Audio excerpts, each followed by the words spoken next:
Good morning, Wildcats. Thanks for joining in today. My name's Connor. And my name is not Robert. I will be filling in for him today. We've got some very exciting updates to kick off the week. That's right. Sources of Strength are back this year, focused on spreading hope, helping strength, and throughout our school once again. Last year, our peer leaders hosted awesome events like student-led assemblies and the first ever talent show. This year, they're ready to do even more. Staff members, remember to get your nominations to Miss Sanders by Wednesday, October 15th. And returning peer leaders, make sure to confirm if you're coming back. And speaking of exciting weeks, Red Ribbon Week is coming up October 27th through the 31st. There'll be fun assemblies, dress-up days, and a door decorating contest across all grade levels, so make sure you get those creative ideas ready. More details are soon to come from Officer Cart and Maria Laura? I think that's how it's pronounced. But for now, start planning those decorations. Don't forget about the ASVAB test on October 28th, 8:30 a.m. If you're interested in sign-up forms will be in the front office. If you're a high school student planning on playing girls basketball, open gym will start October 20th, 5:30 p.m. We will keep you updated on more gym dates. Now let's move on to something a little more exciting in the world of sports. Hold on to your Swimcats Wildcats. A 12-year-old from China just made some serious waves in the World Swimming Championships in Singapore. Her name is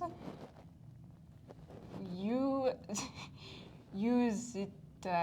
Uzidi, we think. Yeah, and she came so close to medaling in the 200 meter individual medley, missing it by just 600ths of a second. Her time, 2 minutes, 9 seconds, and 21 milliseconds. That makes her the youngest swimmer to ever compete in the event under 2 minutes and 10 seconds. Can you imagine being 12 and swimming that fast? And get this, Yu has been training since she was 6 years old. She swims up to 10 kilometers a day and does a lot of her training at high altitudes to build endurance. That kind of dedication at her age is incredible and amazing. That's crazy. People are already calling her a rising star in the swimming world. Her story has sparked a lot of conversations about balancing intense training with staying healthy, but one thing's for sure, she's already inspiring kids around the globe to chase their dreams. It's amazing to see someone so young setting records and showing what's possible when you work hard. Makes you wonder what she'll do in the next few years. Exactly. And speaking of what? Exactly. And speaking of energy and stamina, let's talk about something that affects a lot of us every day. Energy drinks. Are they really giving us superpowers or just a big crash? This is what you should know before cracking that can open. Stay tuned and enjoy. That wakes the dead. Cheers to the afterlife. Energy drinks. They're flashy, fast, and everywhere, with promises of more energy, focus, and power.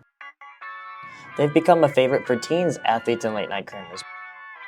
But behind the boost, there's a cost. Most energy drinks contain huge amounts of caffeine, sometimes 3 times more than a cup of coffee. That can lead to heart palpitations, anxiety, insomnia, and dehydration. When mixed with sugar, it's even worse. Many cans pack over 50 grams of sugar, which can cause blood sugar spikes and crashes that leave you more tired than before. So the next time you reach for that extra boost, ask yourself, is it worth that crash that comes after? Because real energy doesn't come from a can, it comes from sleep, water, and healthy habits. From a healthcare perspective, let's hand it over to Lori Butler, our school nurse. Studies are showing that the one of the main reasons why we're seeing an increase in people needing their gallbladders removed is due to the increased rate of energy drinks.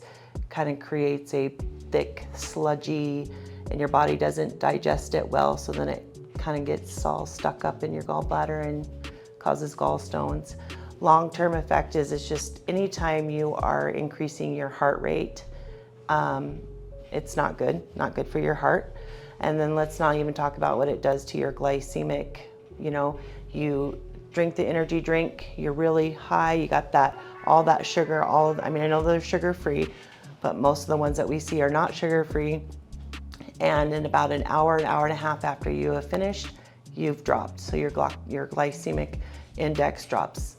Well, anytime you increase your heart rate and your nervous system, you just think about I look at it more from a toxins. You're putting those into your body is trying to filtrate, and then also what it just does with increase of your heart rate is probably the biggest concern.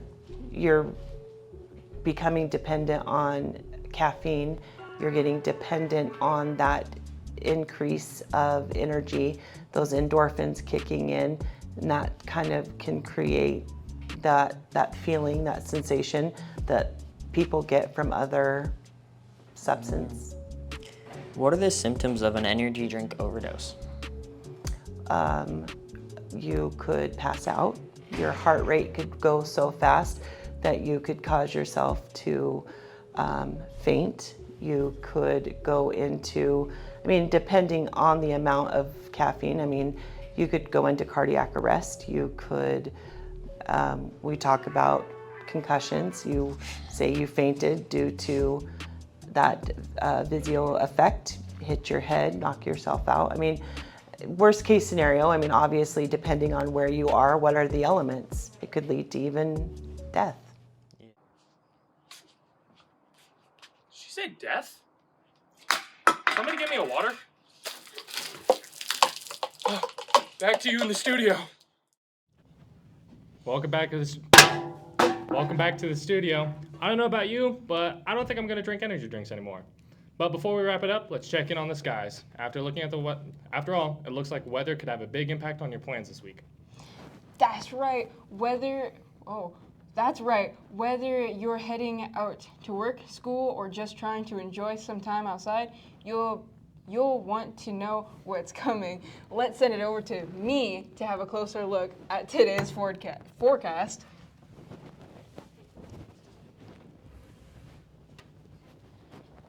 All right, today for the weather, the highs will be 57 and the lows will be 45. And tomorrow, the highs will be 64 and the lows will be 43. It looks like today's going to be pretty cold, guys. Pretty cold. And rainy and sunny. Yeah.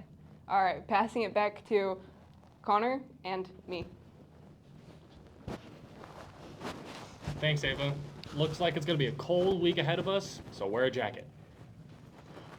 Well, Wildcats, that's a wrap for today's news. Have a great day, stay cool, and we'll see you next time. And don't forget, Go Wildcats!